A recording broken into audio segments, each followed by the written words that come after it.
ഇവിടെ ഒരു പെൺകുട്ടി നാട്ടും പുറത്തു നിന്ന് ഒരു സിറ്റിയിലേക്ക് വലിയൊരു കുക്കിംഗ് കോമ്പറ്റീഷനിൽ പങ്കെടുക്കാനായിട്ട് എത്തിയിരിക്കുകയാണ്. ഇതിലെങ്ങനെയെങ്കിലും അവൾക്ക് സക്സസ് ആയേ പറ്റൂ, കാരണം മുത്തശ്ശന്റെ സർജറിക്ക് വേണ്ടിയിട്ടാണ്. പക്ഷേ ഇവള് എത്തുന്നത് ഹീറോയുടെ പേഴ്സണൽ കുക്ക് ആവാൻ വേണ്ടിയിട്ടാണ്. എന്നാൽ ഇവിടെ ഹീറോയുടെ അമ്മയാണെങ്കിൽ അസിസ്റ്റന്റിനോട് പറഞ്ഞ് കുക്കിംഗ് കോമ്പറ്റീഷൻ എന്ന് പറഞ്ഞ് ഹീറോയ്ക്ക് വേണ്ടിയുള്ള ബ്ലൈൻഡ് ഡേറ്റിന് ആയിട്ടുള്ള പെൺകുട്ടികളെയാണ് പറഞ്ഞു വിട്ടിരിക്കുന്നത്. അവരിൽ ആരെങ്കിലും കുക്കിംഗ് ഇവനെ ഇഷ്ടപ്പെട്ട് കഴിഞ്ഞാൽ ഉടനെ തന്നെ കല്യാണം കഴിക്കണം എന്ന ഇതിലാണ് അസിസ്റ്റന്റിനോട് പറഞ്ഞ് ഏൽപ്പിച്ചേക്കുന്നത്. പക്ഷേ ഹീറോ ആണെങ്കിൽ കഴിക്കുന്ന ഫുഡ് അത്രയും ടേസ്റ്റ് ഉള്ളതായിരിക്കണം എന്ന് വളരെ നിർബന്ധമുള്ള ഒരു വ്യക്തിയാണ്. സോ അവൻ ആരെങ്കിലും സെലക്ട് ചെയ്യും എന്ന പ്രതീക്ഷയിലാണ് എല്ലാ പെൺകുട്ടികളും അങ്ങോട്ടേക്ക് ചെല്ലുന്നത്. പക്ഷെ അവരെല്ലാം തന്നെ ഉണ്ടാക്കിക്കൊണ്ടുവന്ന ഫുഡ് വായി വെക്കാൻ കൊള്ളാത്തതാണ് എന്ന് പറഞ്ഞ് ഹീറോ ഇവരെല്ലാം അവിടെ നിന്ന് അടിച്ചൊഴിക്കുന്നു. അവസാനമാണ് നമ്മുടെ ഹീറോയിൻ ഇങ്ങോട്ട് എത്തുന്നത്. ഇവളുടെ ലുക്ക് കണ്ട് അസിസ്റ്റന്റ് നല്ലതുപോലെ ഞെട്ടുകയാണ്. പക്ഷേ ഇവളെയും ഹീറോയുടെ അമ്മ പറഞ്ഞയച്ചതാണ് എന്നാണ് ഇയാൾ വിചാരിക്കുന്നത്. അതുകൊണ്ട് തന്നെ ഇവളെ അകത്തേക്ക് പറഞ്ഞു വിടുന്നു.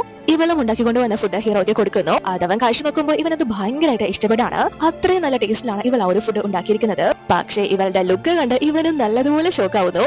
എന്നാൽ ഇവൾ ഉണ്ടാക്കുന്ന ഫുഡ് വളരെ ഗംഭീരമായതുകൊണ്ട് തന്നെ അമ്മ പറഞ്ഞതുപോലെ ഇവളെ വിവാഹം കഴിക്കുന്നു. അമ്മ പറഞ്ഞയച്ച പെൺകുട്ടിയാണ് എന്ന് കരുതി ഇവളും ഒരു ഡിഷ് ഉണ്ടാക്കി കൊടുത്ത് വിവാഹം വരെ കാര്യങ്ങൾ എത്തിക്കുമെന്ന് ഒട്ടും തന്നെ പ്രതീക്ഷിച്ചില്ല. അതിനുശേഷം ഹീറോ ഇവളെ വീട്ടിലേക്ക് കൂട്ടിക്കൊണ്ടുവന്ന് ഇവൾക്ക് 3 മില്യൺ എടുത്തു കൊടുത്ത് ഇനി എല്ലാ ദിവസവും 3 നേരം ഇവന് വേണ്ടി ഫുഡ് ഉണ്ടാക്കി കൊടുക്കാനായിട്ട് പറയുന്നു. ഫുഡ് കഴിക്കാൻ വേണ്ടി മാത്രമാണ് ഇവൻ ഇവളെ വിവാഹം കഴിച്ചത്.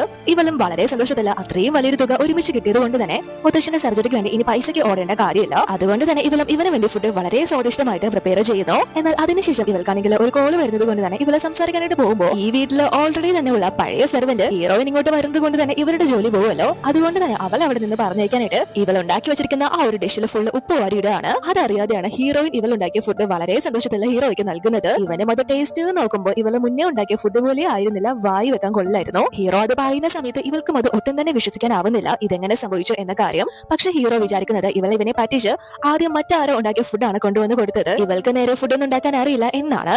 അതുകൊണ്ട് തന്നെ ഇവളോട് ഇനി മേല എന്റെ മുന്നിൽ കണ്ടുപോകരുത്, 1 വർഷം കഴിഞ്ഞ് നമ്മൾ ഡിവോഴ്സ് ചെയ്യും, അന്ന് ഞാൻ നിന്നെ വിളിക്കും, അപ്പൊ നീ വന്നാൽ മതി എന്ന് പറഞ്ഞിട്ട് അവൻ അവിടെ നിന്ന് പോവാണ്. അപ്പോഴാണ് ഈ ഒരു സെർവന്റും അത് ഹീറോ കല്യാണം കഴിച്ച പെൺകുട്ടിയായിരുന്നു എന്ന കാര്യം അറിയുന്നത്. അങ്ങനെ അതിനുശേഷം ഇപ്പൊ ഹീറോയിൻ ആണെങ്കിൽ ഒരു കുക്കിംഗ് ചാനലൊക്കെ തുടങ്ങി വളരെ നല്ലൊരു ലൈഫാണ് ജീവിച്ചുകൊണ്ടിരിക്കുന്നത്. ഇപ്പൊ ഇവൾ അറിയപ്പെടുന്ന ഒരു ഷെഫാണ്.